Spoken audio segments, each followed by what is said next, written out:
Sebelum masuk Ramadan, kenapa adaptasi kebaikan ini menjadi penting? Karena banyak keistimewaan yang dibentangkan oleh Allah 24 jam dari pagi sampai malam, yang hasilnya tidak menunggu 1 bulan pun, baru semalam pun kita bisa mendapatkan itu bisa merubah keadaan manusia menjadi lebih baik dari sebelumnya. Itu keistimewaan pertama Ramadan. Jadi keberhasilan orang mendapatkan Ramadan, itu standar yang paling pokoknya dari Allah itu adalah terjadinya perubahan pada kebaikan. Karena itu sifat ujungnya takwa. Dan cabang kebaikannya nanti 3. Baik hubungan dengan Allah, baik menata diri kita, dan baik hubungan sosial kita. Sifatnya nanti ada dengan keluarga, dengan tetangga, dengan hewan, bahkan tumbuhan. Itu tingkat tertinggi takwa. Tidak semua orang yang mendapatkan Ramadan itu bisa mendapatkan takwa. Kecuali dengan kesungguhan. Takwa itu kebutuhan dasar kita sebagai manusia. Itu poin utamanya. Salat malam itu. Begitu diputuskan besok Ramadan, malamnya kan tarawih ya, dimulailah paket Ramadan. Orang menduga Ramadan itu mulainya saat puasanya. Ternyata Allah langsung declare Ramadan itu satu paket siang dan malam. Dimulai malamnya. Malamnya sholat, siangnya puasa.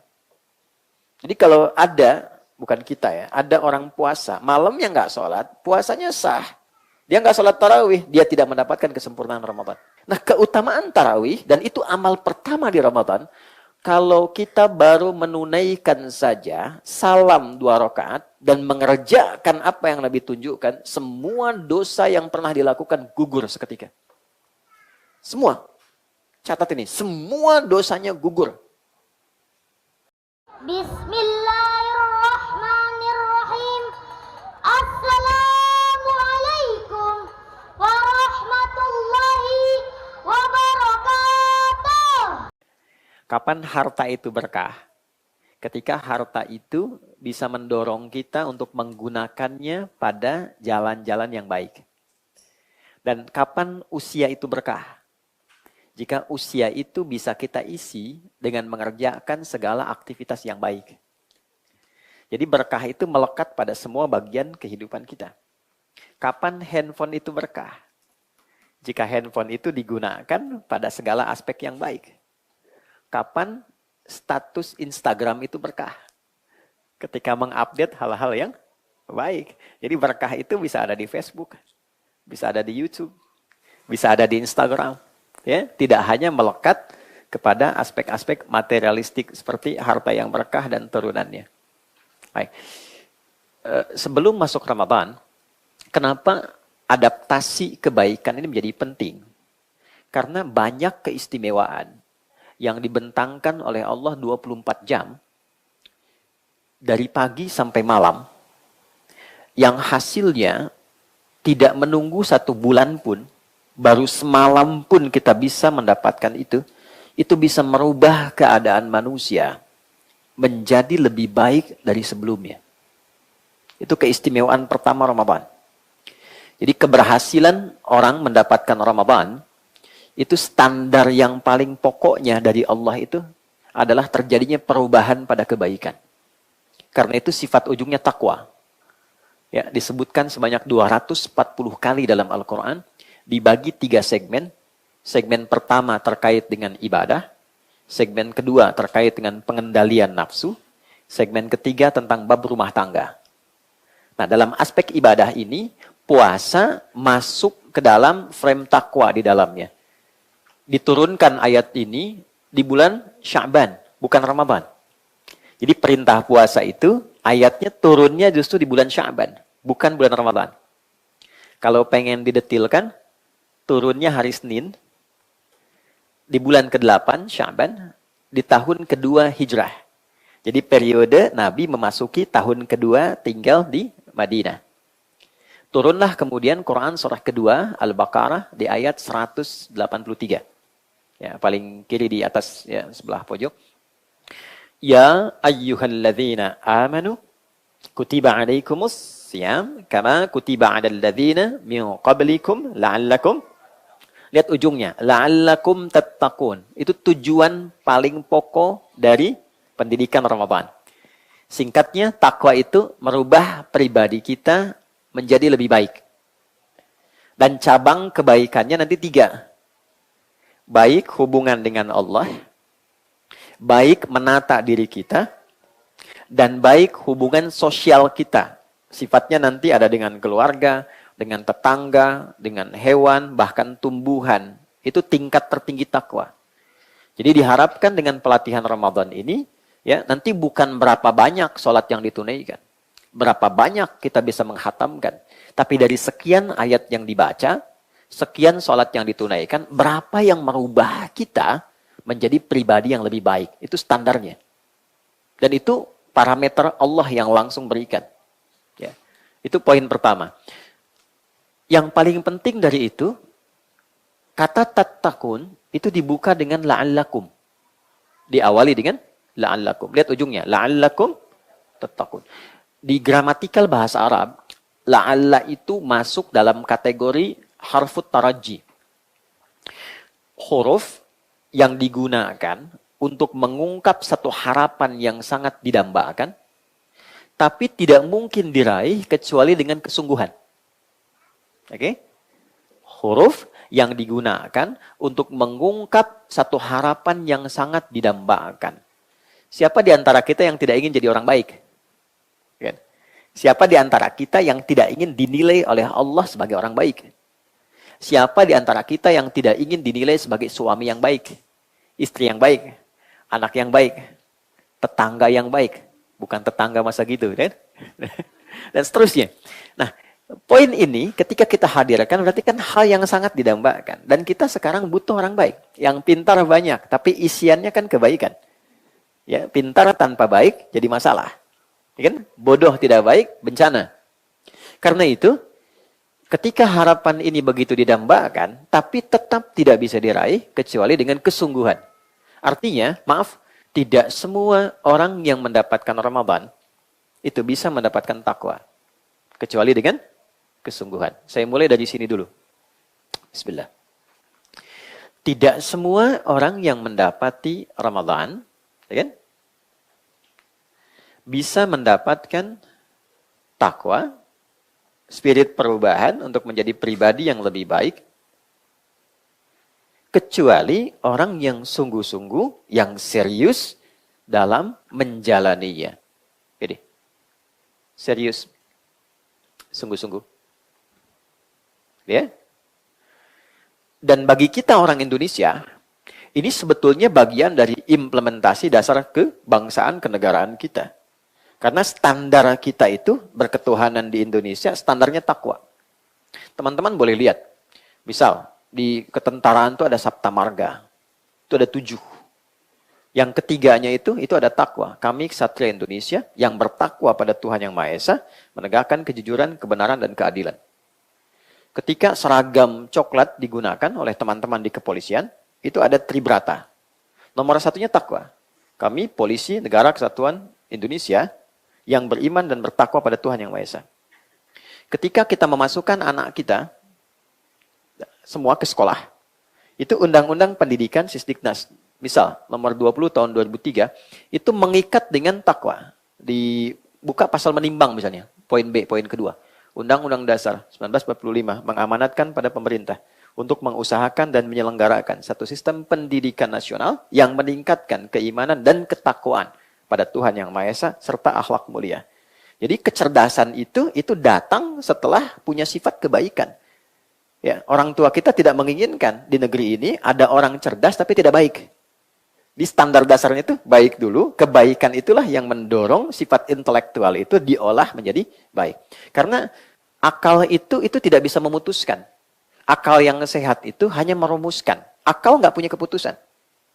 Jadi sifat akal itu hanya mengkonstruksikan pikiran supaya diperintahkan kepada fisik untuk segera dieksekusi. Ya, yang memberikan perintah itu agar rumusan cepat dilakukan itu adalah qalbu kita, jiwa kita. Di sini perintahnya. Ya. Akal merumuskan saja. Jadi akal tidak punya perintah. Dia sifatnya formulasi saja. Nah, yang memberikan perintah itu di sini. Di sini ada dua. Ada nafsu, nama lainnya fujur. Ada takwa. Keduanya sempurna disebutkan oleh Allah di Quran surah 91 ayat 7 sampai 10. Wa nafsi wa ma sawwaha. Aku telah sempurna ciptakan jiwa manusia dengan dua karakternya yang berlawanan. Fa'alhamaha fujuraha wa taqwaha. Maka di dalam diri manusia itu terdapat dua potensi. Ya, yang satu katalis bagi yang baik, ya, kan harus jadi lawan katalis itu. Jadi yang baiknya takwa, lawannya fujur. Nama lain fujur itu nafsu. Takwa terkait nafsu disebutkan 115 kali dalam Al-Quran. Nafsu disebutkan 115 kali. Yang mensupport takwa, malaikat disebutkan 88 kali. Yang memprovokasi nafsu, setan disebutkan 88 kali. Sempurna dari sudut bilangannya. Jadi saya mau katakan bahwa takwa itu kebutuhan dasar kita sebagai manusia. Itu poin utamanya. Jadi saat diciptakan, memang Allah menciptakan kita sebagai orang baik. Makanya salah satu namanya ins. Disebutkan 18 kali dalam Al-Quran. Kita punya 5 nama. Satu, bashar, kemampuan untuk memanage nafsu, disebutkan 35 kali dalam Al-Quran. Itu nama pertama untuk kita. Kedua, ada insan, terkait totalitas aktivitas kita. Jadi teman-teman kalau ingin mengkaji, bikin kurikulum kegiatan dari bangun sampai tidur lagi, keluarkan kata insan dalam Al-Quran. Disebutkan sebanyak 65 kali. Kemudian kalau kita ingin melacak genealogi kita sampai ke Nabi Adam, dan belajar dari miniasi kehidupan beliau yang dilatih oleh Allah di surga sebelum turun di bumi, cari kata Bani Adam. Disebutkan 7 kali dalam Al-Quran. Kalau kita ingin belajar sifat sosial kita, yang tidak mungkin hidup sendiri, cara bersikap pada istri bagaimana, istri ke suami bagaimana, harmoni itu ditata seperti apa di rumah tangga, dengan tetangga bagaimana, sampai sifat yang lebih luas lagi, cari kata nas dalam Al-Quran. Setidaknya 240 kali disebutkan dalam Al-Quran. Tapi kalau kita ingin memahami tentang karakter diri kita saat diciptakan, kata dasarnya ins. Seringkali dipasangkan dengan jin untuk menunjukkan makna paradoks. 18 kali disebutkan dalam Al-Quran. Ins, al-ins. Ya ma'syaral jinni wal ins. Wa ma khalaqtul jinna wal ins. Itu maknanya langsung berlawanan. Jadi kalau jin, semua kata dalam bahasa Arab yang dibuka dengan jim dan nun, itu pasti tersembunyi.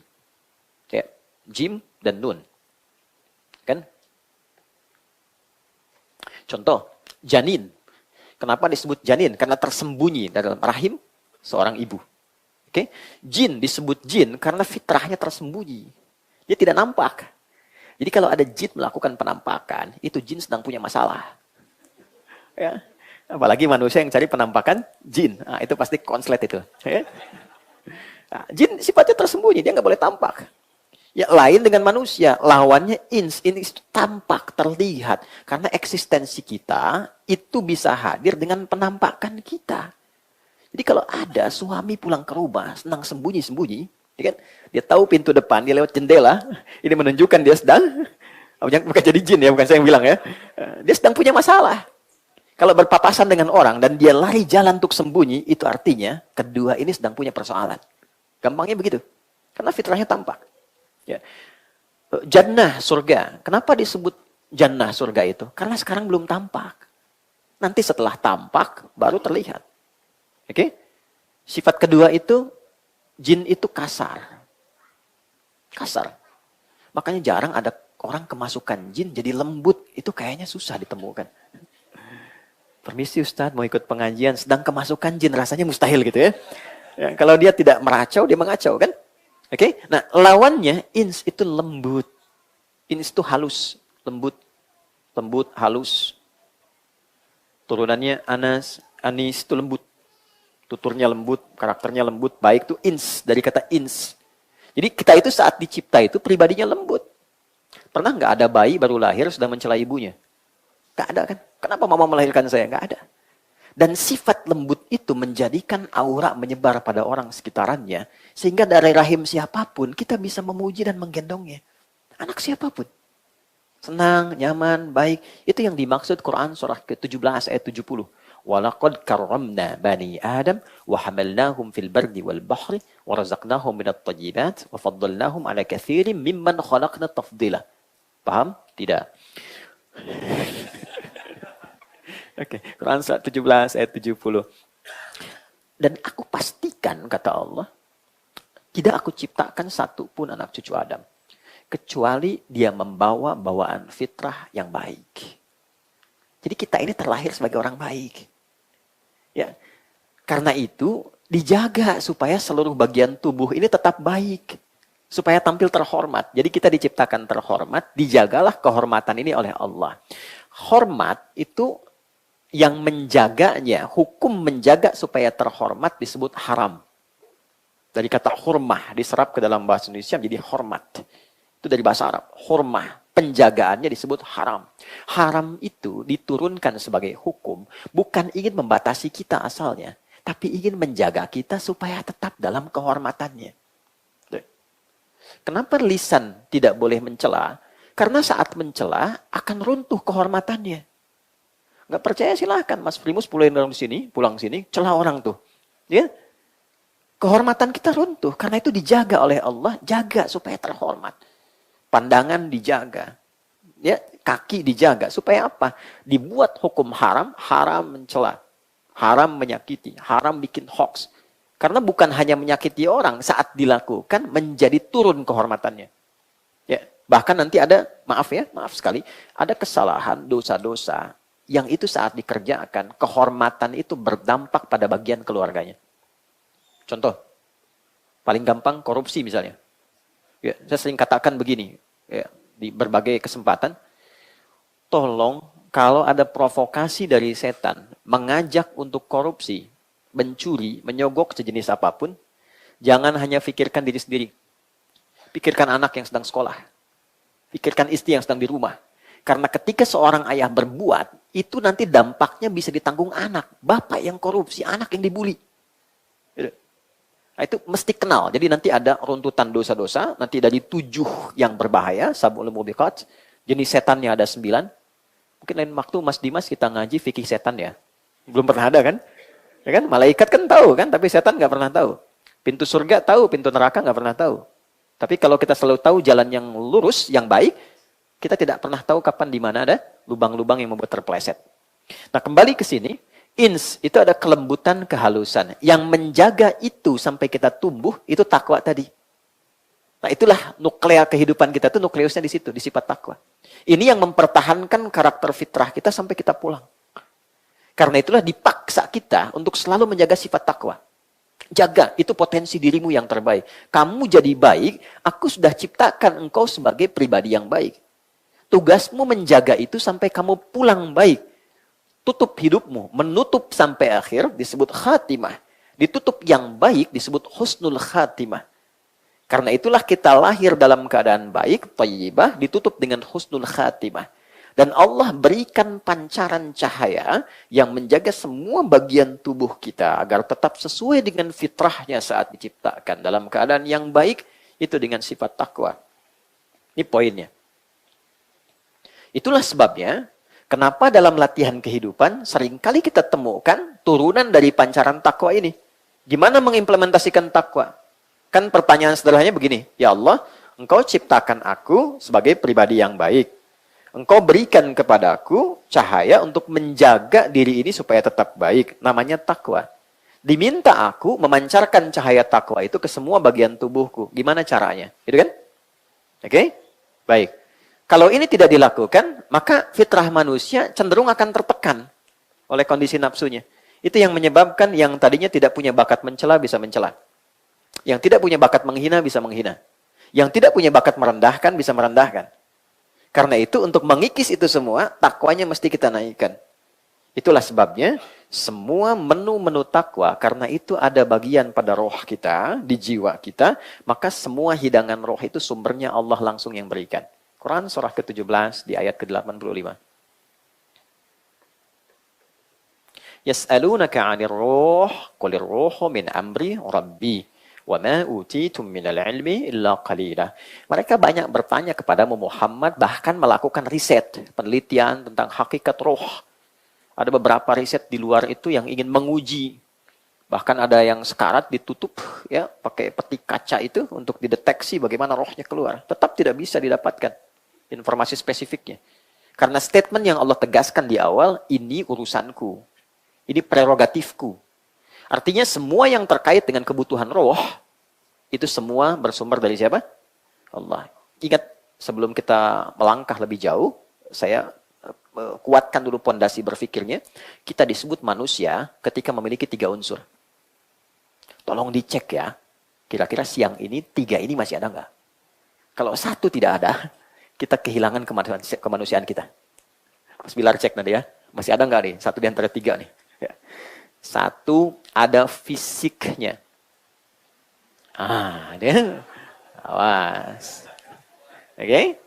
Aman ya, bahasa Arabnya jism, fisik tuh. Semua yang terkait dengan kebutuhan fisik disebut jasmani.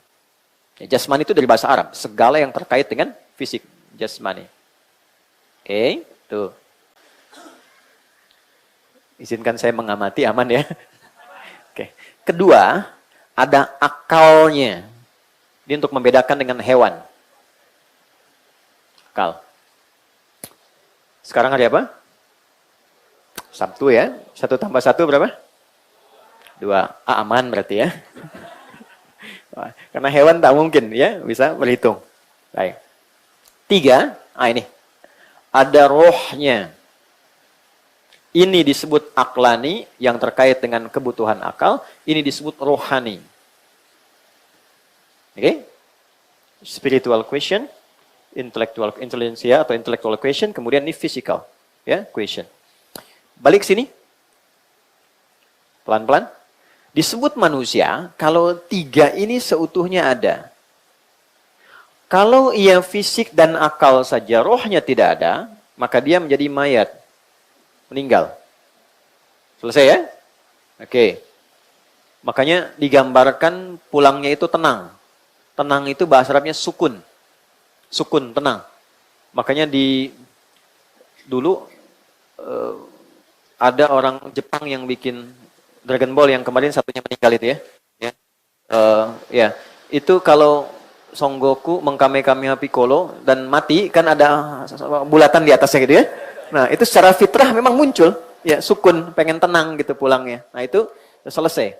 Kalau dia fisiknya ada, roh ada, akal tidak ada. Ini hewan. Hewan tidak berakal. Tapi kalau fisik tidak ada, akal ada, roh ada. Ini gentayangan.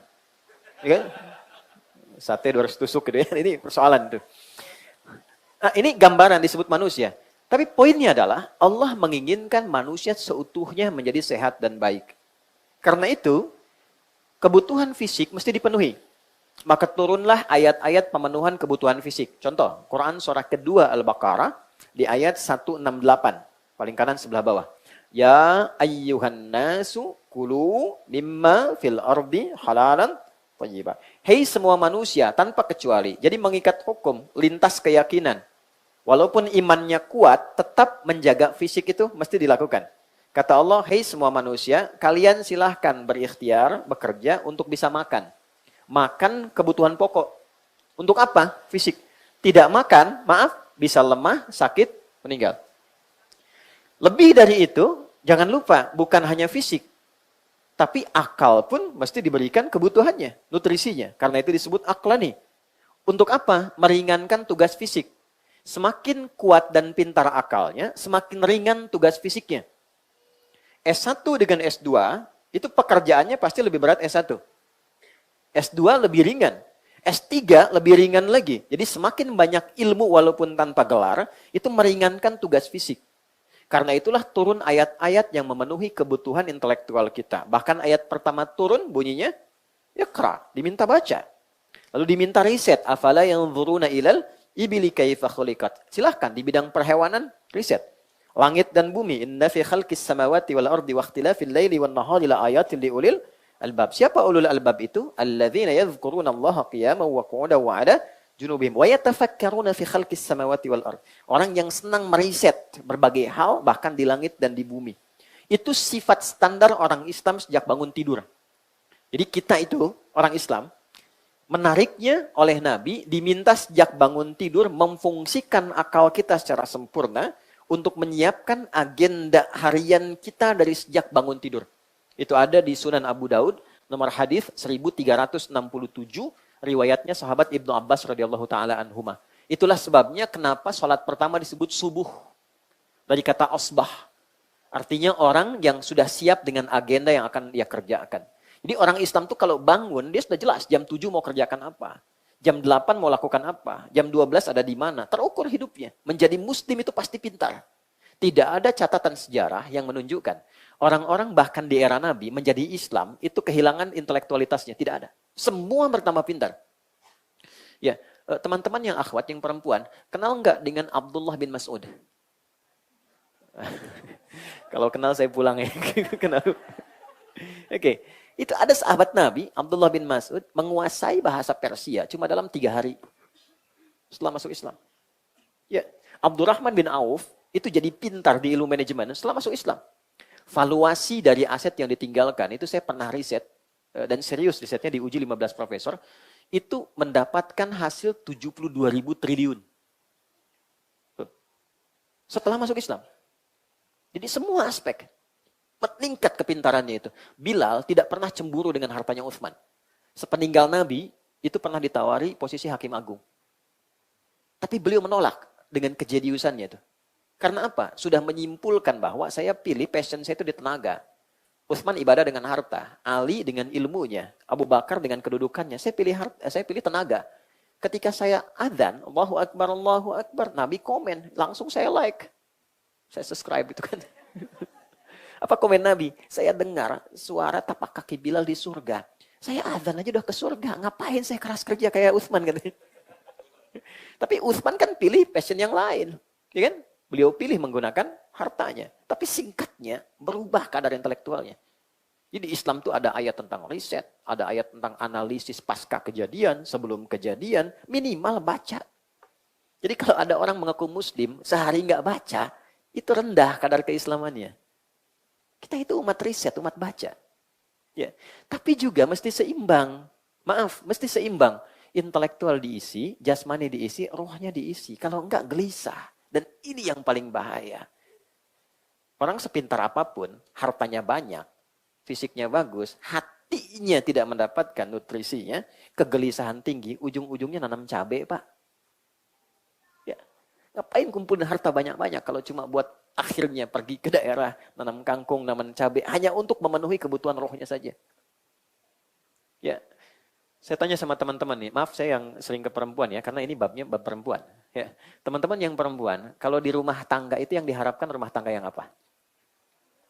Oke, sakinah, mawaddah, rahmah. Pertanyaan saya, kenapa sakinah didahulukan sebelum mawaddah? Mawaddah itu apa? Loh kan, pengen samara tapi nggak pernah dikaji gitu kan?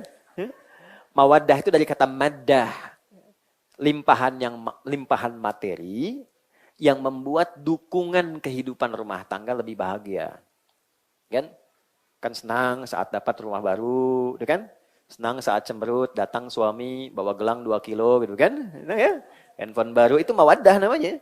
Nggak apa-apa, itu cinta itu berhias materi itu standar, biasa. Ya. Tapi maksud saya, kenapa sakinah didahulukan? Sakinah kan tenang kan? Karena harta yang tidak diiringi oleh ketenangan itu membuat rumah tangga menjadi hampa. Contoh ya, pilih ya. Kaya tapi gelisah atau miskin tapi tenang.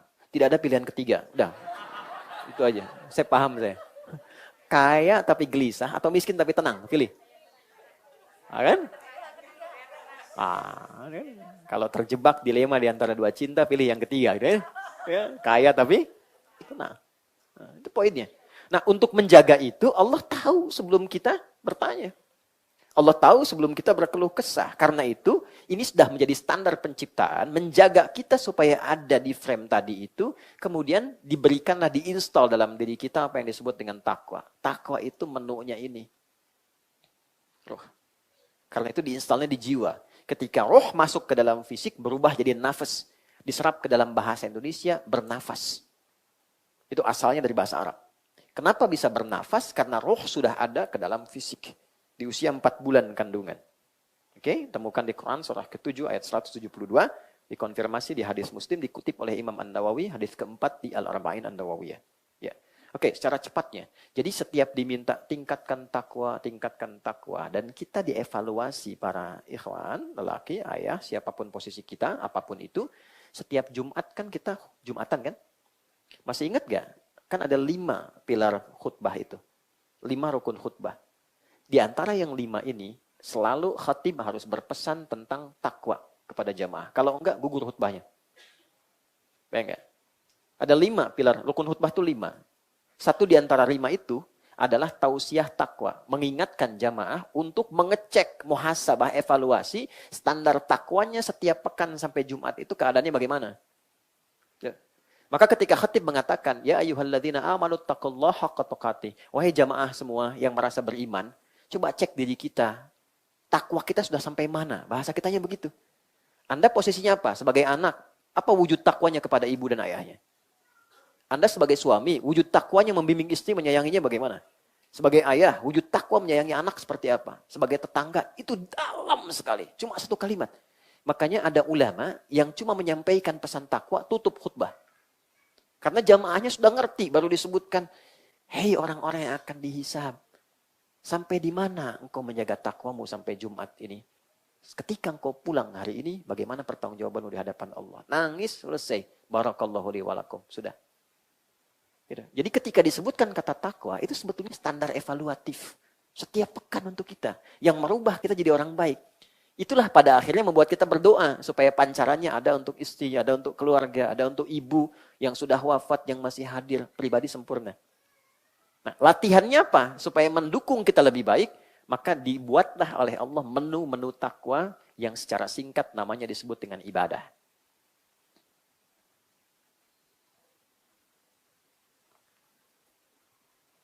Nah, jadi saat diminta ibadah itu sebetulnya bukan ingin memaksa kita melakukan sebuah beban, tidak. Tapi ingin membuat kita menjadi pribadi yang lebih baik dan bahagia. Jadi Allah tuh punya sifat Rahman, kasih yang dalam. Saking kasihnya kita dipaksa bahagia. Aku nggak mau ada hambaku diciptakan baik, jadi tidak baik. Aku tidak ingin ada hambaku kehilangan kebahagiaannya. Maka dipaksa kita menunaikan menu ini. Contoh. Kata takwa pertama yang menjadi menu ibadah kita dalam Al-Quran disebutkan sholat. Babnya sudah dalam kita bahas, sudah ada pertengahan.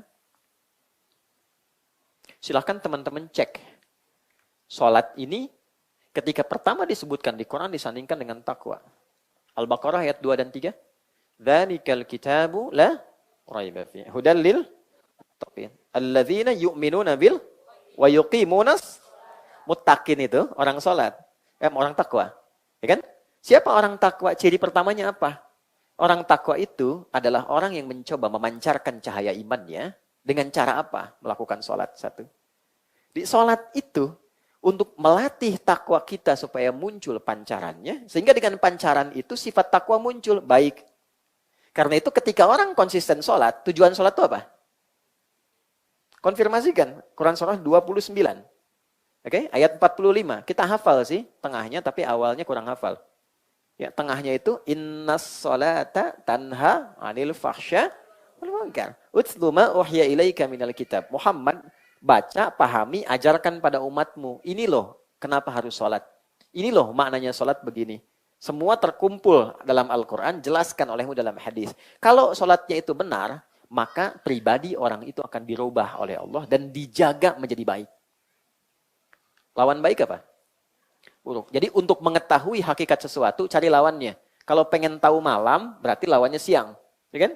Kalau ingin tahu baik, lawannya apa? Buruk. Buruk itu cuma 2. Kalau bukan fahsya, itu mungkar. Maaf teman-teman, maaf sekali. Maafkan saya. Fahsya itu keburukan yang bersumber dari buruknya syahwat. Misal, zina, selingkuh, kata-kata jorok, kotor, LGBT, ya, dan sejenisnya homoseksual, lesbian itu masuk kategori fahsya. Jadi kalau ada orang dalam hidupnya menunaikan sholat, misal, tapi kata-katanya masih kotor, itu ada yang salah dalam sholatnya. Karena pasti sholat itu kalau benar merubah pribadi orang jadi baik. Pasti jadi baik. Gampangnya gini lah, kenapa sih Nabi itu diutusnya di lingkungan masyarakat yang ekosistemnya sudah rusak. Saking rusaknya disebut jahiliyah. Jahil itu orangnya, maaf ya, jahlun itu sifatnya. Kalau dikumpulkan jahiliyah sudah buruk, orangnya ikut buruk. Ya. Kalau mabuk di masyarakat jahiliyah itu yang paling prematur, pemabuk pemula, itu sehari 5 kali. Pemula itu. Ya. Zina hatam dengan segala jenisnya. Tapi ketika risalah Islam datang dan sholat, berubah semua. Jadi orang baik. Oke. Mungkar, keburukan yang diingkari oleh hati. Sumbernya nafsu perut dan akal. Mencuri, merampok, membunuh, dan semua jenisnya. Berbohong itu mungkar. Jadi artinya orang sholat itu pasti baik. Makanya kita belajar dari awal sampai akhir kan dengan maknanya. Nah, 2 apa? Ternyata ketika orang tanya, ya Allah baru zuhur kok sudah asar lagi. Sering kadang begitu ya. Ya Allah masih enak tidur kok udah dipanggil lagi gitu kan. Kenapa sih mesti sholat? Maka diperdengarkan di telinga kita. Apa manfaat sholat? Telinga bahasa Arabnya udhun. Jamaknya bentuk pluralnya azan. Oke? Maka dalam azan dijelaskan kepada kita supaya didengar telinga kita 5 kali sehari. Kita ingatkan di rumah sama anak sekali belum paham, 2 kali belum paham. Kalau 5 kali belum paham juga kira-kira gimana?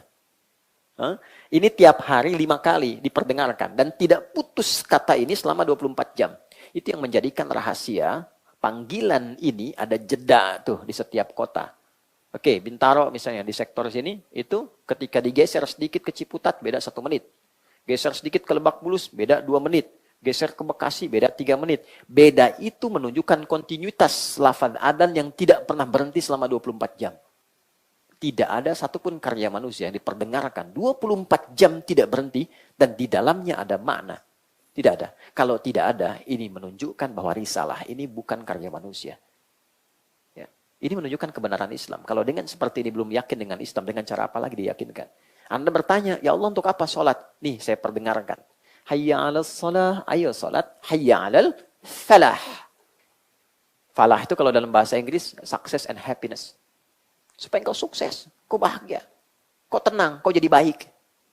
Nah, itulah pancaran takwa. Jadi kalau ada menu ibadah, dipaksa kita untuk melakukan, bukan ingin memberi beban, tapi ingin memberikan manfaat di balik ibadah itu yang memang dibutuhkan maslahatnya untuk hidup kita. Oke, maaf, di sini rumah Quran kan? Ini saya tanya nih, santri atau teman-teman atau yang mengurus di sini, apa standar keberhasilan interaksi dengan Quran itu? Oke. Kalau ngaji itu dianggap benar ketika apa? Ketika hatam. Ketika banyak. Oke, lihat standarnya. Ini Allah yang sampaikan ya. Quran surah 35, Fatir. Ayat 32. Ya, paling kiri sebelah atas di mushaf tuh. ثُمَّ أَوْرَثْنَا الْكِتَابَ الَّذِينَ اصْطَفَيْنَا مِنْ عِبَادِنَا فَمِنْهُمْ ظَالِمٌ لِنَفْسِهِ وَمِنْهُمْ مُقْتَصِدٌ وَمِنْهُمْ سَابِقٌ بِالْخَيْرَاتِ بِإِذْنِ اللَّهِ ذَلِكَ هُوَ الْفَضْلُ الْكَبِيرُ. Perhatikan kalimatnya, ayat 32. Quran surah 35 Fatir ayat 32. Lalu dengan keagunganku, aku berikan anugerah Quran itu diwariskan pada sebagian hamba-Aku. Maka ada di antara mereka yang mencoba menghafal, membaca Quran, cuma sayang tidak merubah mereka menjadi lebih baik. Zalimu li nafsi, malah dia zalim pada dirinya. Ya. Qurannya tidak merubah dia menjadi baik. Zalim itu tidak menempatkan sesuatu pada tempatnya. Ini gelas, ada air untuk minum. Gayung, air untuk mandi. Ada orang minum pakai gayung, mandi pakai gelas. Zalim. Ada orang hafal, Qul huwallahu ahad, tapi lisannya mengatakan, maaf, semua agama sama, menuju pada Tuhan yang sama. Itu zalim namanya. Ada orang hafal ayat, la yasra qaumin qaum, jangan saling mencela, lalu dia mencela, itu zalim namanya. Jelas? Ada wa minhum muqtasid, ada ahli Quran yang paket hemat. Paket hemat baru untuk dirinya, belum bisa berbagi dengan orang lain. Cirinya apa? Nyender-nyender di tembok, ulang-ulang hafalan, baca, tapi diminta jadi imam, saya belum layak. Itu paket hemat. Oke? Baik. Yang berhasil siapa? Wa minhum sabiqum bil khairati biidznillah. Ada yang dengan izin Allah dia mendapatkan perubahan dari setiap ayat yang dia baca.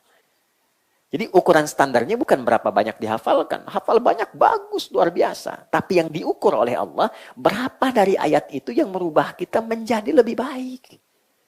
Itu poinnya. Makanya ayat Quran itu tematik. 114 surah, 30 juz, 6.236 ayat, 52.000 kosakata, itu ada tema. Imam Al-Bukhari mengeluarkan 97 tema dari 114 surah. Makanya kitabnya disebut Al-Jami'. Kita kenalnya Sahih Al-Bukhari. Padahal nama lengkapnya Al-Jami As-Sahih Al-Musnad Al-Mukhtasar min Umuri Rasulillahi sallallahu alaihi wasallam wa sunanihi wa ayyamihi. Itu nama kitabnya. Coba ulangi. Ini.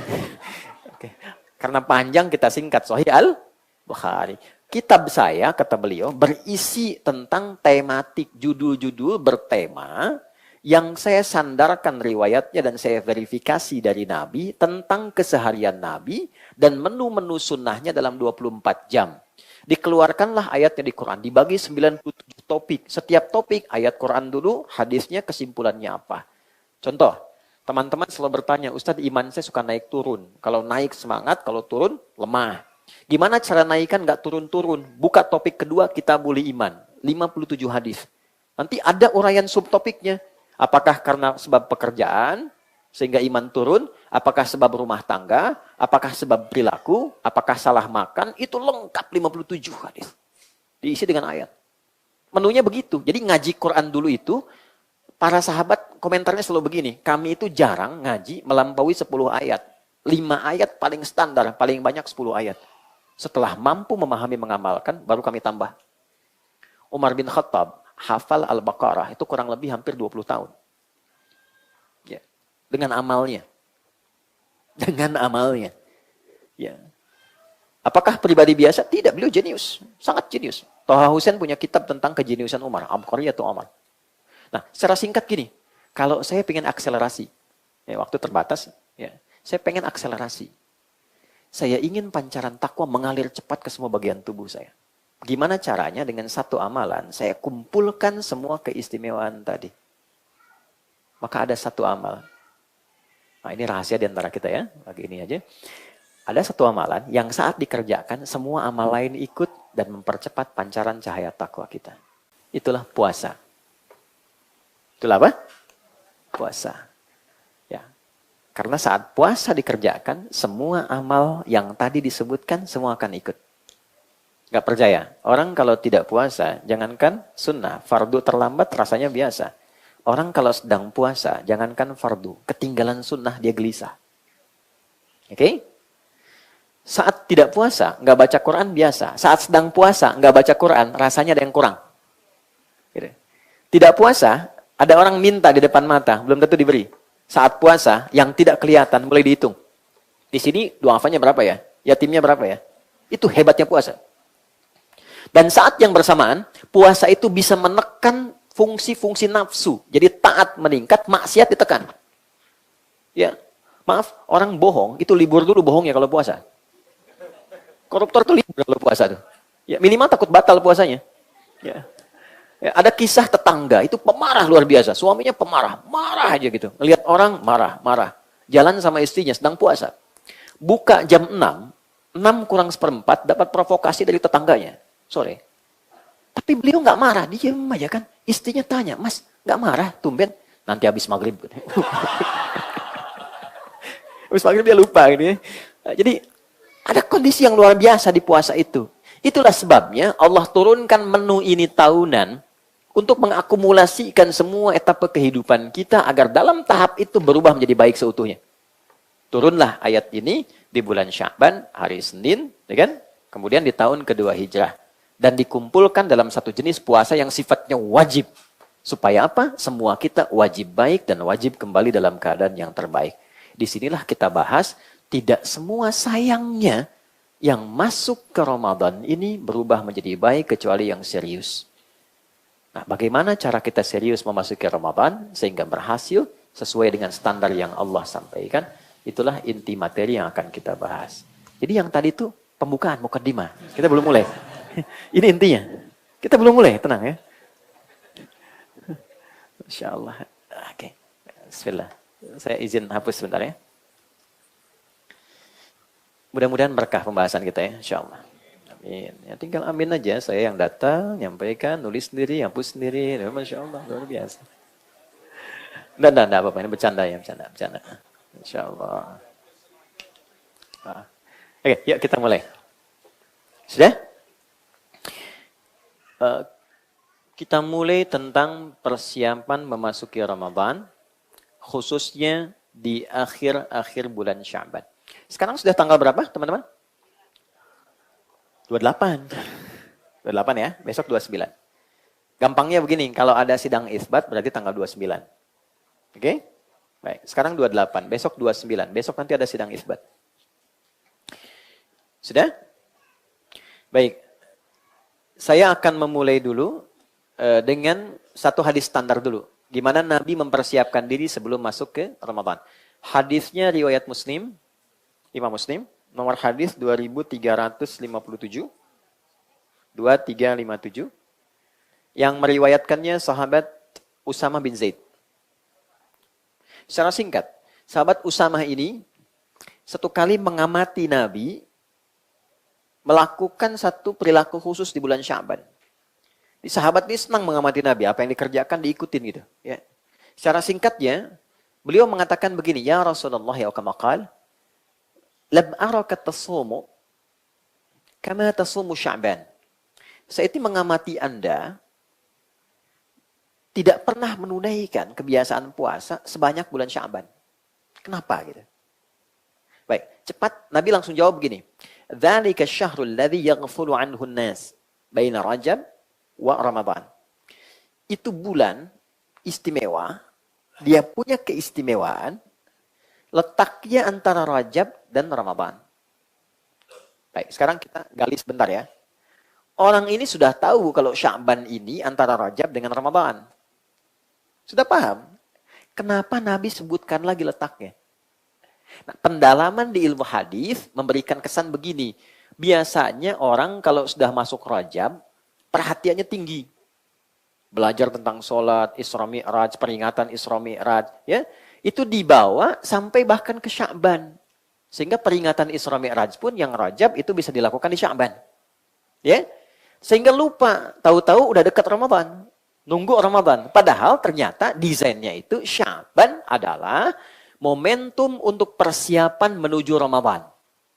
Adaptasinya di Sya'ban, bukan di Rajab. Rajab punya keistimewaan tersendiri, Sya'ban punya babnya sendiri. Jadi saat masuk Sya'ban, Nabi ungkap, satu. Ini tolong catat ya, karena tinggal sehari. Setelah itu sudah masuk Ramadan. Apa keutamaan yang pertama? Satu, turfa'u fihil a'malus salihah ila rabbil alamin. Keutamaan Sya'ban yang pertama, semua amal kita yang biasa cuma dicatat. Ada malaikat tuh, ladaihi raqibun atid yang mencatat, Catatan itu akan diungkap. Ya, faman ya'mal mithqala dzarratin khairan yarah, wa man ya'mal mithqala dzarratin syarran yarah. Sekecil apapun diungkap lewat catatan itu. Iqra kitabak kafa bi nafsikal yauma 'alaika hasiba. Diungkap, lihat isi catatanmu. Khusus bulan Sya'ban itu tidak sekedar dicatat. Itu catatan semua amal manusia langsung dibawa naik, lalu ditampilkan di hadapan Allah. Dibacakan, diviralkan. Perhatikan di sini, yang perlu dicatat. Allah itu tidak dinaikkan pun sebelum dicatat sudah tahu amal hambanya. Sebelum dilakukan pun sudah tahu Allah. Kenapa ada kalimat, ada redaksi ini sampai diangkat, ditampilkan? Maksudnya memberikan motivasi kepada kita yang tidak tahu tentang itu. Oke? Begini, kalau ada orang dapat award dari perbuatan baiknya dan diumumkan se-Indonesia, senang nggak? Senang. Ya. Ada orang disebutkan, diviralkan amalnya di hadapan Allah. Ya, teman-teman lagi baca Quran nih. Kalau di luar Sya'ban, diberi nilai, dicatat, setiap hurufnya 10. At-Tirmidzi nomor hadis 2910. Setiap baca satu huruf, 10. Salat, selesai 10. Berjamaah kali 27. Di masjid kali lagi 25. Itu konstruksi hadisnya. Tapi kalau Anda kerjakan itu di bulan Sya'ban, baca satu ayat, dapat nilai, langsung dilaporkan, disebutkan. Si fulan baca ini sekian ayat, si fulan baca sekian ayat. Langsung diviralkan di hadapan arsy-Nya Allah Subhanahu wa Ta'ala. Karena itu kata Nabi, aku tidak ingin dalam keadaan amalku diangkat, aku sedang tidak baik-baik saja. Itulah sebabnya aku menyiapkan diri. Ya. Dan cara paling efektif menyiapkan diri itu supaya jadi baik, akselerasinya puasa. Itulah sebabnya Nabi banyak puasa di bulan Sya'ban, sunnah. Jelas ya? Itu kemuliaan pertama Sya'ban. Yang kedua, kenapa ini menjadi penting? Kata Nabi, wa baina Ramadan, karena akan datang Ramadan yang keistimewaannya lebih dahsyat lagi. Maka kita harus masuk ke Ramadan dalam keadaan yang sudah baik. Kalau belum baik, nanti adaptasinya lambat. Orang sudah meraih keistimewaan, kita masih adaptasi. Maaf, bukan kita ya. Ada orang yang masih adaptasi gitu. Kan kita tidak pengen ikutan gitu ya. Oke? Baik. Jadi, apa yang Nabi ungkap? Satu, membiasakan diri saat Sya'ban akan memudahkan adaptasi tubuh kita menjalani ibadah di Ramadan. Metabolisme tubuh kita tuh sudah mulai menyesuaikan. Nah ini fikih, maaf teman-teman, maaf sekali dengan kalimat ini. Saya dengan teman-teman mu'alaf. Tahun ini pertama kali puasa. Latihannya Sya'ban. Oke, ada anak-anak misalnya baru tumbuh nih, mau balik tahun ini. Latihannya Sya'ban. Jadi sampai zuhur bukanya itu Sya'ban. Terus sampai dia kuat asar. Nabi itu ngajarinnya simple, sayang banget sama anak-anak cucu gitu ya. Jangan dipaksa bu. Karena Allah saja tidak menghisap. Anak belum balik, dia dilatih puasa tuh. Mama lapar duhur, buka. Alhamdulillah nak. Asar tuh mama lapar, sudah nggak tahan lagi. Tahannya nak 2 jam lagi. Gitu. Nggak usah, buka. Biarkan dia bertahap. Just merasakan kenikmatannya. Nanti dari gitu, adaptasi tubuhnya naik, besoknya teruskan lagi. Sampai dia kuat ke maghrib. Begitu Ramadan, terbiasa. Jelas ya?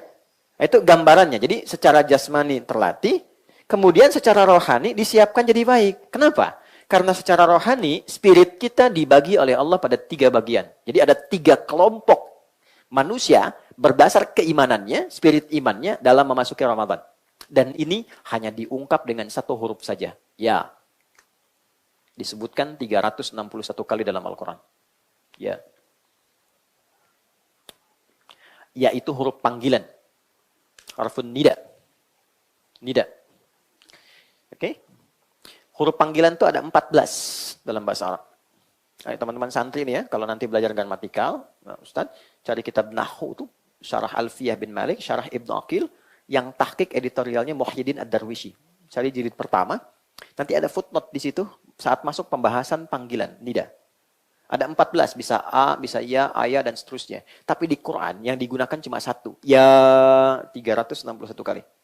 Kenapa? Karena secara fungsional, huruf ya ini bisa mencakup semua fungsi. Dia memanggil yang dekat, menengah, atau jauh. Maaf, harfun nida, linida'il qarib, wal mutawassit, wal ba'id. Huruf yang digunakan memanggil objek, baik yang dekat, menengah, ataupun jauh. Teruskan, nanti saya balik untuk menegaskan. Ayyuha disebutkan 150 kali dalam Al-Quran. Oke, ayyunya munada untuk menguatkan sebuah hukum, haknya tanbih mengingatkan orang yang dipanggil menunaikan hukum itu. Alladzina disebutkan 1080 kali dalam Al-Quran. Oke, kata sambung konjungsi menunjuk pada objek tanpa batas. Semua tanpa kecuali. Laki-laki, perempuan, besar, kecil, apapun statusnya. Kaya, cukup, punya kedudukan atau tidak. Terpanggil dengan itu. Dan disatukan dengan iman. Jadi kalau kita buka ayat puasa ini, yang turun tadi di bulan Sya'ban, ya, baik, di hari Senin tadi, tahun 2 Hijrah. Ya ayyuhalladzina amanu, kurang lebih tafsirnya begini. Hei semua pemilik iman. Yang aku mengetahui bahwa kadar imanmu itu berbeda-beda. Ada yang tipis sehingga jauh jaraknya dariku. Ada yang menengah sehingga standar saja denganku. Ada yang kuat sehingga begitu dekat denganku. Aku ingatkan ya, aku tegaskan, aku akan berikan anugerah satu ibadah yang dengan itu yang jauh akan dekat, yang menengah semakin mendekat, dan yang dekat semakin lekat denganku.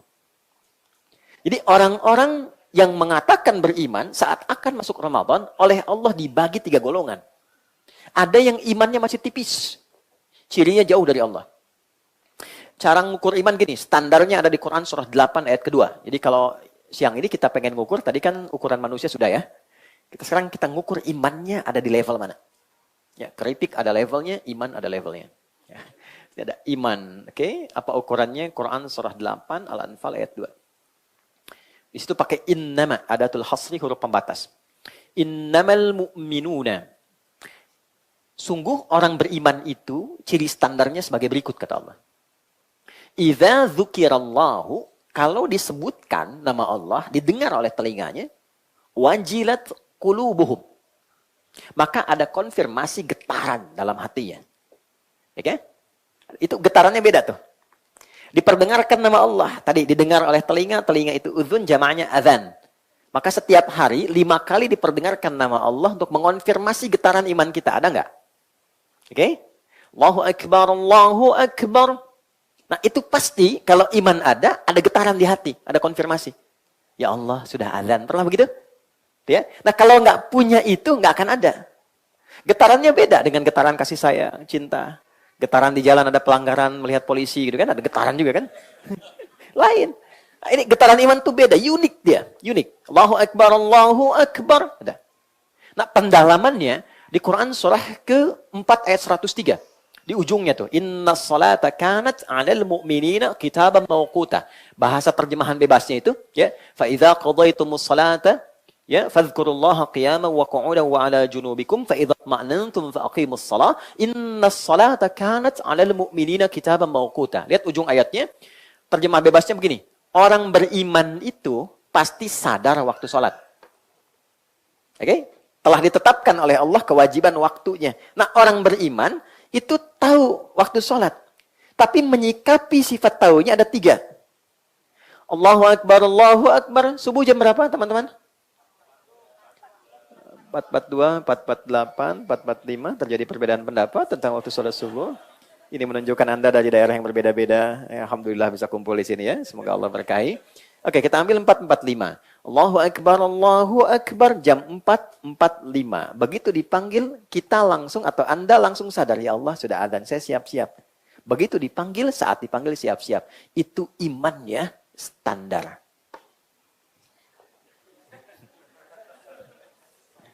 Standar. Ya.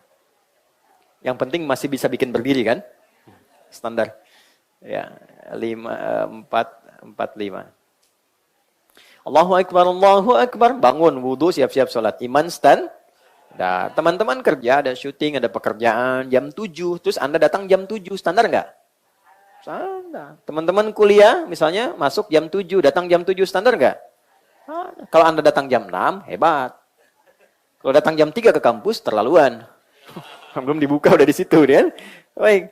Oke, 4.45 dipanggil, jam 3 sudah bangun. Itu imannya tinggi, dekat dia dengan Allah. Saya pengen sebelum mengerjakan yang wajib, saya siap. Maka warming up dulu dia. Tahajud, istighfar, supaya subuhnya optimal.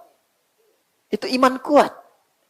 Ya, tapi ada juga generasi atau kondisi yang menunjukkan realitas sebaliknya. 4.45 dipanggil, 5.44 dia baru sadar gitu. Ya, gitu.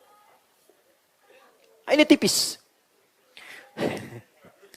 Nah ini sebelum masuk Ramadan, kondisinya akan ditemukan. Nanti ketika iman disandingkan dengan puasa, kutiba alaikumus. Nah, menyikapi puasa itu, standar iman itu berlaku. Bagi orang yang imannya kuat, dari jauh hari sudah berharap, ya Allah, kapan tibanya, tanggal berapa puasanya. Bahkan ada orang yang baru tuntas Ramadan tahun lalu, sudah berharap Ramadan lagi. Yang standar biasa aja, sekarang biasa aja. Nanti pas waktunya puasa, saya puasa. Gitu. Ada yang ketika akan dekat, ya Allah kok cepat amat ya puasanya. Kapan bukanya, kapan sahurnya? Ya, baru buka udah ngelihat sahur, baru sahur udah nyatur jadwal buka.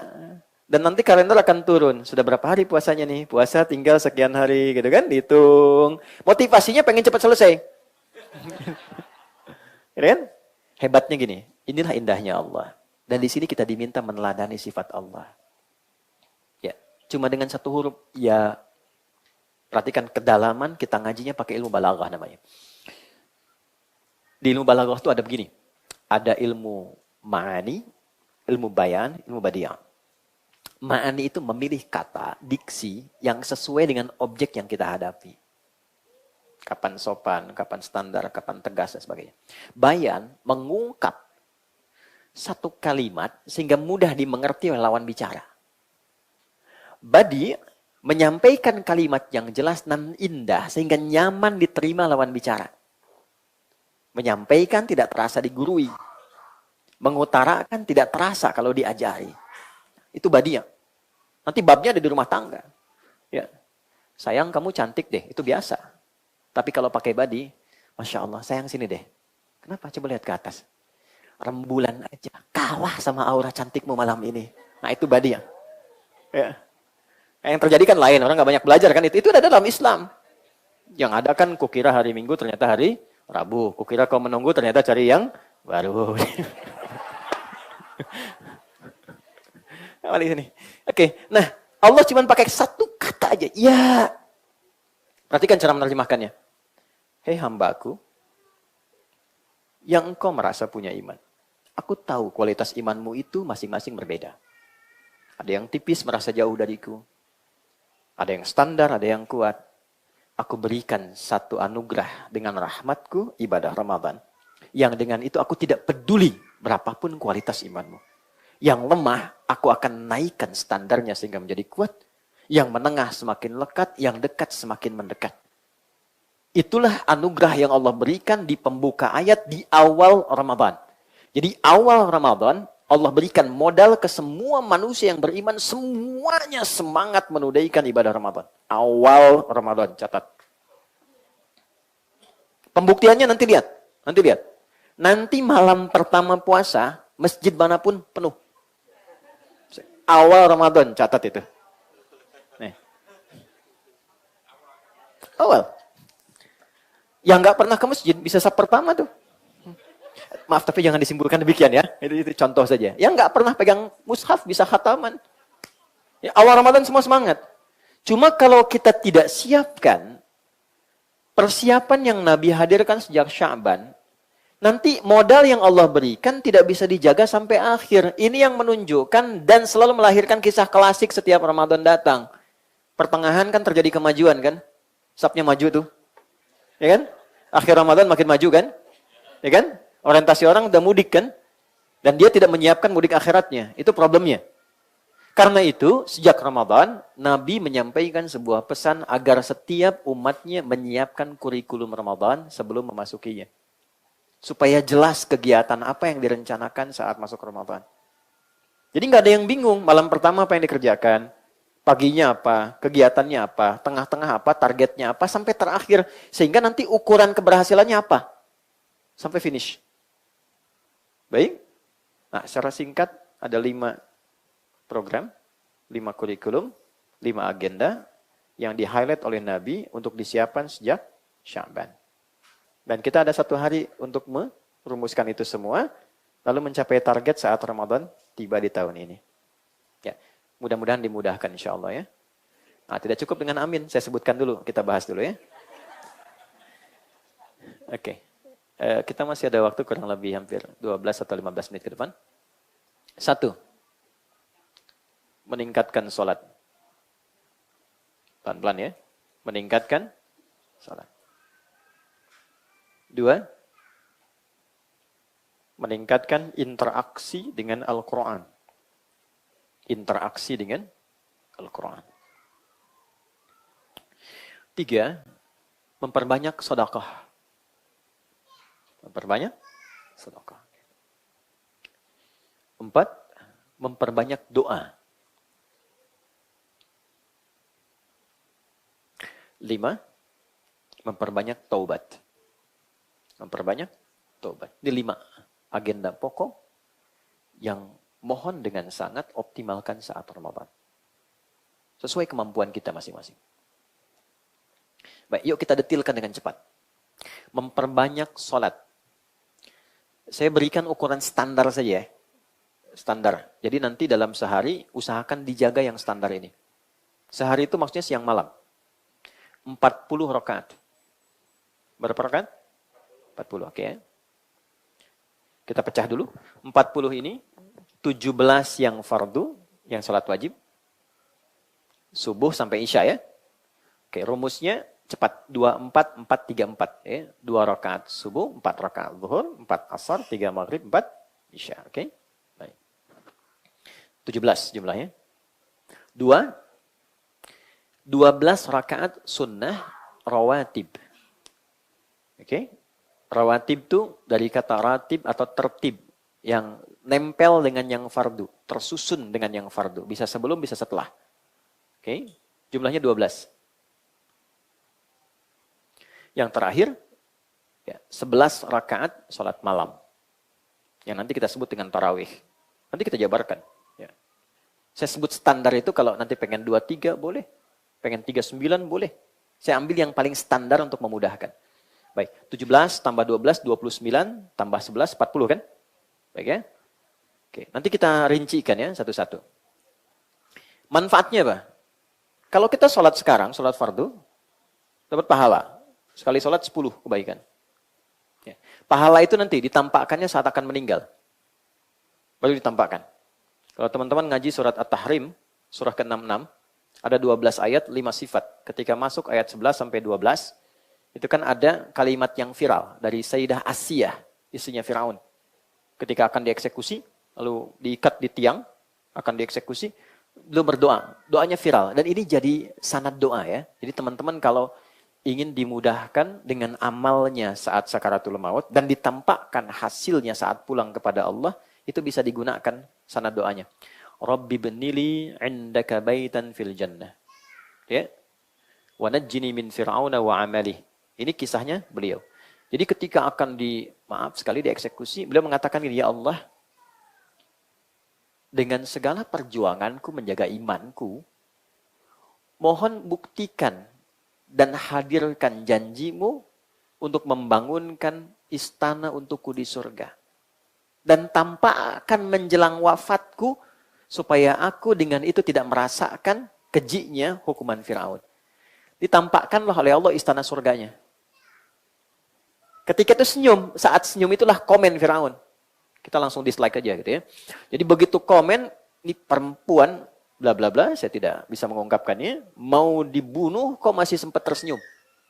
Jadi dia melihat fisiknya, tidak melihat apa yang dirasakan secara spiritualnya. Jadi begitu senyum, meninggal dalam senyumnya. Dia tidak merasakan hukuman Firaun. Diwafatkan dalam keadaan demikian. Nah itu yang dimaksud husnul khatimah. Husnul khatimah itu saat mau meninggal, itu ditampakkan surganya hasil ibadahnya. Itu dikonfirmasi di Quran surah 89 ayat 27 sampai 30. Ya ayyatuhan nafsul mutmainnah. Mutmainnah itu sifat tumakninah. Tumakninah itu dalam ibadah. Ruku tumakninah, sujud tumakninah. Tumakninah membentuk sifat mutmainnah, jiwa yang tenang. Nanti saat dipanggil pulang, jiwanya pulang, ya ayyatuhan nafsul mutmainnah. Irji' ila rabbiki radiyatan mardiyah. Aku ridho dengan amalmu, engkau ridho dengan pemberianku. Apa pemberian Allah itu? Fadkhuli fi ibadi. Karena engkau ibadah, punya sifat ibad. Wadkhuli jannati. Masuk ke surgaku. Ini surgamu nih, dibentangkan. Itu yang menyebabkan orang senyum, meninggal. Ada yang baca Quran, sesuai kebiasaan. Ada yang sedang sholat, sujud, tanpa surga meninggal. Mau begitu? Nanti zuhur sebentar lagi, ya, tak sholat. Tapi kalau belum ajal, belum tentu. Ya. Ada yang sedang mengajar, senyum. Ada yang sedang belajar, senyum. Ditampakkan. Itu sifatnya gitu. Ya, sifat bagiannya. Nah, saya balik ke aspek tadi. Sholat itu yang standar kita menunaikan setiap wajib. Dapat pahala kebaikan, nanti ditampakkan saat akan pulang. Kalau di hari biasa, 10. 10 itu begini. Jangan 1, 2, 3, bukan begitu ngitungnya. 1 ke 2, 500 tahun. 2 ke 3, 500 tahun. 3 ke 4, 500 tahun. Kalau teman-teman tunaikan berjamaah, kali 27 lagi. Kalau ditunaikan di masjid, kali 25. Itu gambaran pahalanya. Jadi sayang kalau nggak ke masjid. Minimal jamaah. Oke? Kalau Ramadan, kali 10 lagi. Kali 10 lagi. Jadi jangan terlambat. Ya, yang 17 itu, sholat fardu. Sholat sunnah, yang tadi 12, itu menyempurnakan yang fardu. Jadi kalau ada yang kadang subuh, rakaat pertama fokus, rakaat kedua sudah mulai ingat kreditan, ingat jemuran, kan? Macam-macam. Itu yang menutupi itu sholat sunnah tadi, yang 12 rakaat. Tutup semua. Khusus untuk Ramadan, ditambahkan kemuliaannya, di luar Ramadan, kalau konsisten dijaga sampai meninggal 12 rakaat itu, Allah langsung perintahkan malaikat bangunkan istana di tepian surga untuknya. Hadisnya sahih di At-Tirmidzi. Man shalla itsnatai asyrata rak'atan arba'an qabla adh-dhuhri, rak'ataini ya ba'daha, rak'ataini ba'dal maghrib, rak'ataini ba'dal isya, rak'ataini qabla subhi, bunya lahu bihinna baitun fil jannah. Aku akan jamin dari kalimat Nabi, orang yang konsisten menunaikan 12 rakaat yang mengiringi salat fardu siang atau malam sampai meninggal dunianya, hadiahnya dari Allah dibangunkan satu istana di tepian surga. Itu di luar Ramadan. Ramadan kali 10 kali lipat lagi. Khusus untuk salat malam, tarawih, qiyamul lail. Inilah keutamaan yang paling banyak. Untuk itu izin saya detilkan di sini. Memanfaatkan waktu yang kurang lebih kita ada 5 menit sampai ke zuhur. Teman-teman, sholat malam itu. Begitu diputuskan besok Ramadan, malamnya kan tarawih ya, dimulailah paket Ramadan. Orang menduga Ramadan itu mulainya saat puasanya. Ternyata Allah langsung declare Ramadan itu satu paket siang dan malam. Dimulai malamnya. Malamnya sholat, siangnya puasa. Jadi kalau ada, bukan kita ya, ada orang puasa, malamnya nggak sholat, puasanya sah. Dia nggak sholat tarawih, dia tidak mendapatkan kesempurnaan Ramadan. Apa dalilnya? Al-Baqarah ayat 187. Di ujung ayatnya. ثُمَّ أَتِمُّ الصِّيَامَ إِلَى اللَّيْلِ يَحِلَّ لَكُمْ لَيْلَةَ الصِّيَامِ الرَّفَثُ إِلَى نِسَائِكُمْ هُنَّ لِبَاسٌ لَكُمْ وَأَنْتُمْ لِبَاسٌ لَهُنَّ عَلِمَ اللَّهُ أَنَّكُمْ كُنْتُمْ تَخْتَنُونَ أَنفُسَكُمْ فَتَابَ عَلَيْكُمْ فَالْآنَ بَاشِرُوهُنَّ. Itu kan? Kemudian وَابْتَغُوا مَا كَتَبَ اللَّهُ لَكُمْ وَكُلُوا وَاشْرَبُوا حَتَّى يَتَبَيَّنَ لَكُمُ الْخَيْطُ الْأَبْيَضُ مِنَ الْخَيْطِ الْأَسْوَدِ مِنَ الْفَجْرِ ثُمَّ أَتِمُّوا الصِّيَامَ إِلَى اللَّيْلِ. Sempurnakan puasa itu sampai Anda mengerjakan ibadah yang ada di malam harinya. Gitu. Kan puasa sampai maghrib kan? Awas jangan terlampau soleh ya, karena ada yang memahami ayat ini sampai isya. Bukan, puasanya sampai maghrib, ba'da isyanya amalan sholat malam. Jadi tarawih itu sepaket. Nah keutamaan tarawih, dan itu amal pertama di Ramadan, kalau kita baru menunaikan saja salam 2 rakaat dan mengerjakan apa yang Nabi tunjukkan, semua dosa yang pernah dilakukan gugur seketika. Semua. Catat ini, semua dosanya gugur. Tapi saya klarifikasi dulu ya. Catatan ini penting. Kecuali utang. Utang tetap dibayar. Tidak lunas ya. Ya, ini catatan ulama hadis. Catatan ulama hadis. Jadi kalau ngaji hadis ini ada catatan khusus di situ. Yang digugurkan adalah dosa bukan utang, kata para ulama tuh. Ya, jadi jangan disimpulkan dan Anda tidak usah terlalu dramatis. Akhi, ya Allah aja menggugurkan dosa, masa Anda nggak bisa menggugurkan utang deh. Oke, yuk kita mulai. Yang kita bahas namanya 2 teknisnya, 3 aja. Yang ketiga doanya. Masih ada waktu? Masih ya? Insyaallah sebentar ya. 1. Apa namanya? Salat apa? Oke. Namanya itu sebetulnya dari Nabi itu isyaratnya qiyam Ramadan. Qiyam Ramadan. Dalilnya apa? Al-Bukhari nomor hadis 37. Al-Bukhari nomor hadis 37. Di hadis Muslim nomor hadis 759. Oke, penyampai riwayatnya sahabat Abu Hurairah radhiyallahu taala anhu. Bunyi hadisnya, kama qala Nabi sallallahu alaihi wasallam, "Man qama Ramadhana imanan wa ihtisaban, ghufira lahu ma taqaddama min dhanbi." Man siapapun, teman-teman, kalau ada kata man itu sifatnya personal, tapi dibuka secara general. Cara menyikapinya, posisikan kalimat itu untuk kita secara personal, dipersonifikasikan. Misal gini, saya baca hadis itu, man qama ramadhana. Saya yang baca, rasakan Rasul itu berbicara pada kita. Hei Adi Hidayat. Jelas ya? Kembalikan ke diri kita. Siapapun. Saya kurang sepakat dengan terjemahan barang siapa. Ya, saya sampai sekarang mencari itu barang punya siapa, nggak ketemu gitu. Ya, saya lebih enak dengan siapapun. Siapapun yang menunaikan qiyam Ramadan. Oke? Salatnya disebut qiyam Ramadan. Qama Ramadhana. Qama itu derivasi. Ya, nanti turunan dari sini ada aqama, yuqimu, iqamatan, yuqimuna, aqimu. Artinya menunaikan dengan sempurna sesuai kemampuan. Lebih simpel lagi, serius, sungguh-sungguh. Jadi maksud Nabi, kalau mengerjakan sholat ini, qiyam Ramadan ini, tolong kerjakan dengan serius. Jangan banyak bercanda. Tolong kerjakan dengan sungguh-sungguh. Bagaimana caranya? Teruskan. Man qama Ramadhana. Siapa yang menunaikan ibadah sholat di malam Ramadan dengan sungguh-sungguh. Jadi sholat ini khusus hanya Ramadan saja. Di luar Ramadan nggak ada sifatnya. Apa jenis kesungguhannya? Imanan. Dia lakukan sepenuh imannya. Ikhlas. Niatnya hanya lillah. Karena Allah. Okay. Penting ini kita elaborasi sedikit. Kenapa ada kata imanan keikhlasan, karena nanti motif orang menunaikan sholat ini bisa jadi 3 bagian. Hadis Nabi di Al-Bukhari nomor hadis yang pertama. Innamal a'malu bin niyat wa innamal likulli imri'in ma nawa. Faman kanat hijratuhu ila Allahi wa rasulihi fa hijratuhu ila Allahi wa rasulih. Motif pertama lillah, ikhlas. Oke? Motif kedua, lidunya yusibuha, karena motif duniawi. Ya. Ada orang datang gitu kan ke situ sambil ketemuan yuk, sambil jualan. Oke? Update status. Hari ke-13 ceklik malam ini di Istiqlal, gitu ya, hanya untuk menunjukkan saja. Oke, pelan-pelan kita kurangi itu. Kalau ingin menginformasikan berbagi sah, bergantung pada niat kita. Atau motif ketiga, modus awi mar'atin yankihuha, cari jodoh. Cari peluang gitu. Inti peluang. Bisa terjadi, gitu kan? Oke, saya agak cepat saja. Dari 3 ini intinya jaga betul niatkan karena Allah. Siapapun imamnya. Kalau memang nasibnya dapat ke situ bagus, alhamdulillah. Kurang bagus, ya alhamdulillah, enggak apa-apa. Nanti cari yang lain. Jangan keluar kata-kata yang kurang bagus. Wahtisaban, ini poin utamanya. Dan dia melakukan itu sambil mengevaluasi diri. Tadi. Jadi dari, maaf ya teman-teman, dari mulai takbir sampai salam, coba hadirkan aura evaluasi diri. Sujud pertama, minta ampun sama Allah.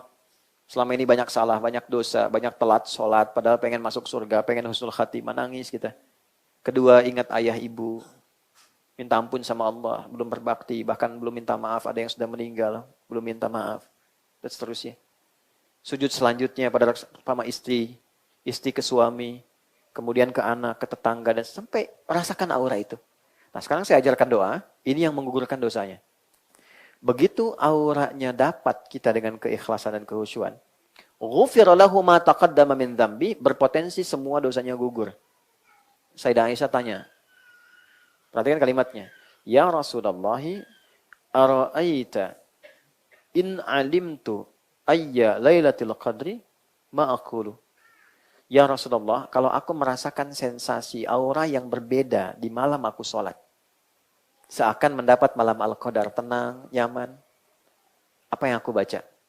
Bacaan inilah yang kalau dibacakan ikhlas, gugur dosa kita semua. Saya bacakan, Anda boleh ikuti.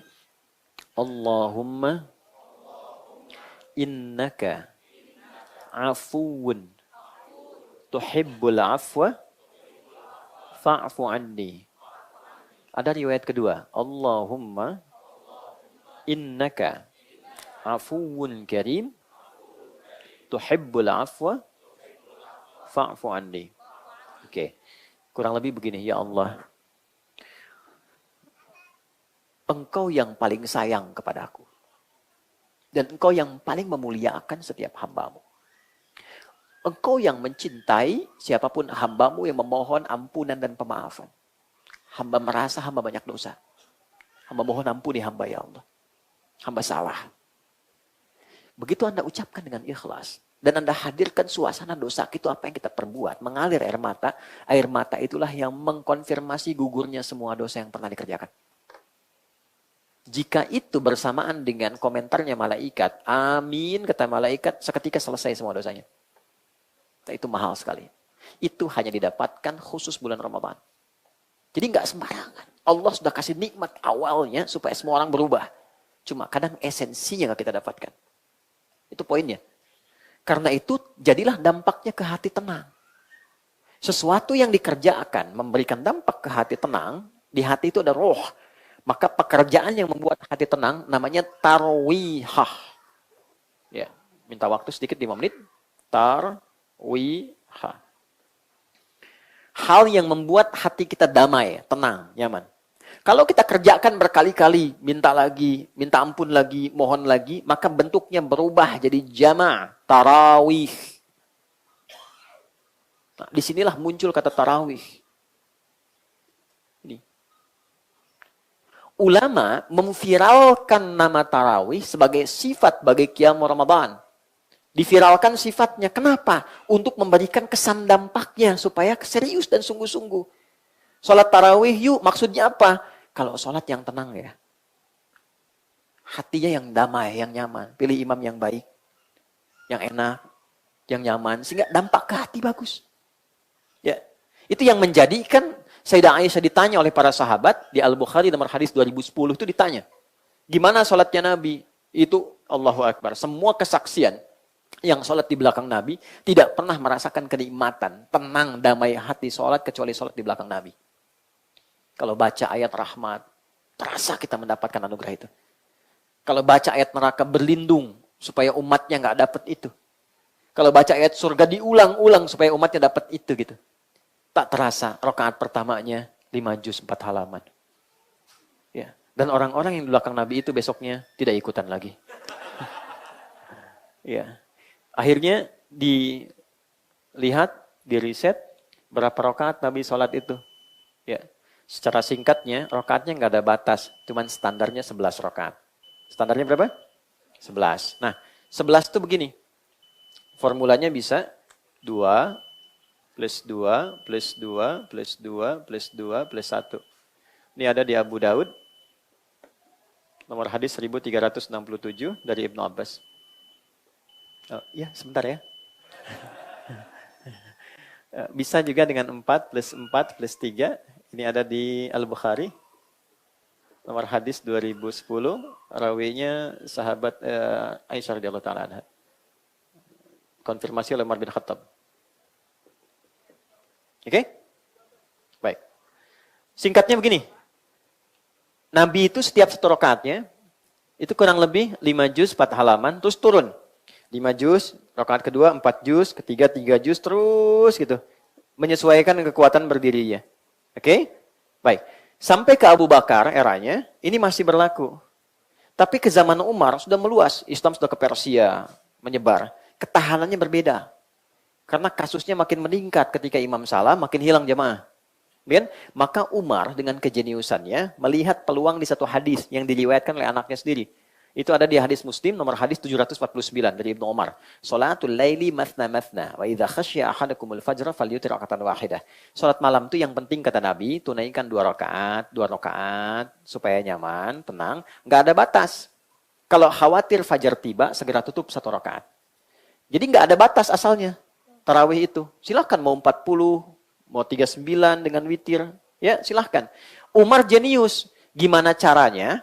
Berdirinya nggak terlampau lelah, tapi bacaannya kualitasnya mendekati kualitas Nabi. Akhirnya oleh beliau, yang tadi 11 ini, yang setiap 1 rakaatnya itu lumayan, 5 juz dibagi 2. Supaya ini dipecah 2, 1 pecah 2. Yang 5 dibagi 2, 2,5, 2,5. Gitu kan? Nanti begitu 4 bagi 2 lagi, 3 bagi 2 lagi. Akhirnya gampangnya begini, jadikan kali 2 aja ini untuk menjaga kualitas bacaan Nabi, tambah rakaat tapi bacaan tetap sama. 11 kali 2 berapa? 22, plus tutup witirnya 1, 23. Inilah asalnya 23 rakaat. Jadi motivasi awalnya untuk menjaga bacaannya Nabi. Masih banyak. Nanti yang kalau sudah semakin nggak tahan, dia tambah rakaat. Makanya di Madinah ada yang 37, 39. Jadi motivasinya, saya pengen mendekati Nabi, pengen diikutin. Yang penting banyak ikut. Jadi intinya adalah, silahkan. Mau 11 boleh, 23 boleh. Dan nggak ada kaitan sama NU Muhammadiyah. Kamu berapa? 11 Muhammadiyah ya. Nggak ada hubungan. Oke? Baik, jadi yang penting jaga, jangan sampai yang 11 rakaat hampir 1 jam, yang 23 7 menit. Allahu Akbar. Nah, kita tidak boleh juga mencela, hanya kita mengoreksi diri bahwa ini rasa-rasanya kurang tepat dengan kualifikasi ini. Ya, jangan juga 11 madnya panjang tapi ayatnya sedikit. Saya tutup sekalian sholat di pesantren, pertama masuk pesantren di Garut, itu junior. Imamnya senior, tingkat tinggi paling akhir, kelas 6. Membaca madnya sempurna, 6 harakat setiap berhenti. Kan boleh 3 cara. Bismillahirrahmanirrahim. Alhamdulillahirrabbilalamin. Ar-Rahmanirrahim. Itu namanya hadar, bacaan cepat 2 harakat. Boleh pertengahan, tawassit. Ya. Bismillahirrahmanirrahim. Alhamdulillahirrabbilalamin. Ar-Rahmanir-Rahim. Itu 4 harakat. Yang paling panjang tiwal itu 6. Bismillahirrahmanirrahim. Alhamdulillahirrabbilalamin. Itu imamnya baca yang paling panjang. Suaranya keras. Begitu waladhdallin yang dibaca Yasin. Wah celaka saya bilang nih. Baru masuk pesantren udah dapet ini. Tapi kita tawakal. Dan manfaat tawakal itu berkahnya banyak. Yasin. Allahu Akbar. Alhamdulillah selamat saya. Ya. Oke, jadi itulah kurikulum yang kita siapkan. Sayang waktunya mungkin sudah selesai teman-teman. Jadi nanti silahkan dengan Quran dirinci satu-satu. Ya, bisa baca saja, memperbanyak. Nanti ada formulasinya. Bisa mengkaji, memahami. Bisa juga menghafal. Kalau bisa bagi 3, 10 hari pertama saya usahakan hatam 30 juz. Jadi sehari 3 juz tinggal dibagi aja. 10 hari kedua, kan tiap hari baca Al-Fatihah. Coba ambil satu buku, tafsir, lihat, kaji. Pahalanya banyak. Banyak sekali. 10 hari ketiga mungkin menghafal juz amma, ikutnya itikaf sedikit-sedikit ya, optimalkan. Sedekah, cari yang cerdas. Ya, punya uang 50.000, belikan mushaf, simpan di RKM. Ya, atau berikan mereka makanan supaya ngajinya keluar. Setiap yang dibaca kita dapat pahalanya. Oke. Kemudian doa iringi dengan yang baik-baik. Tolong dari sekarang dirinci, bikin listnya. Udah, yang spesifik aja butuhnya apa, minta yang dibutuhkan. Ya, masalah keluarga, masalah dengan orang tua, masalah dengan anak-anak, masalah dengan diri pribadi, satu-satu tulis. Nanti setiap hari minta, fokuskan satu, minta satu. Tapi dengan rasa mintanya. Ya.